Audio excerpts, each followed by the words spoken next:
बिस्मिल्लाहिर्रहमानिर्रहीम। मैं मुजफ्फरगढ़ से इस वक्त जाने भाई के घर हूँ गुजरांवाला में।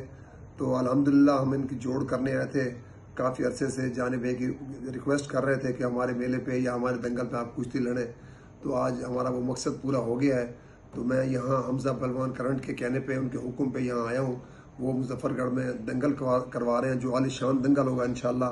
मायानाज दंगल होगा, जिसमें बड़ी जोड़ हम लगा रहे हैं जानी पहलवान गुजरांवाला और आसिफ पहलवान मोची। इसके अलावा भी 12 जोड़ और होंगी, जो बाद में आपको इश्तिहार के जरिए मैसेज पहुंच जाएगा। तो हमने ये मैसेज दोस्तों को देना था। मेरे ख्याल में ये पाकिस्तान की बहुत बड़ी जोड़ है। तो अल्हम्दुलिल्लाह जानी भी बड़े अच्छे इंसान हैं, पहलवान भी अच्छे हैं। इनको हमने जो कहा है उन्होंने हमारा कहना नहीं मोड़ा। तो अब जानी भी अपना इजहार ख्याल करेंगे और दोस्तों को कहेंगे इंशाल्लाह ये कुश्ती लड़ने आ रहे हैं। तो दोस्तों के अल्लाह हमारा ये बहुत बड़ा मैसेज था जो हमने दे दिया है। बहुत मेहरबानी जानी भाई।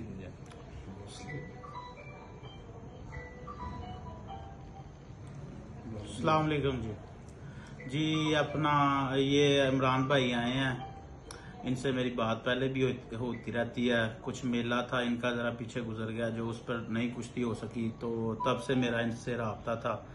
और अब ये हमजा पहलवान के कहने पर इधर आए हैं, वो दंगल करवा रहे हैं। तो मैंने इनकी कुश्ती जो है अपना आसिफ पहलवान के साथ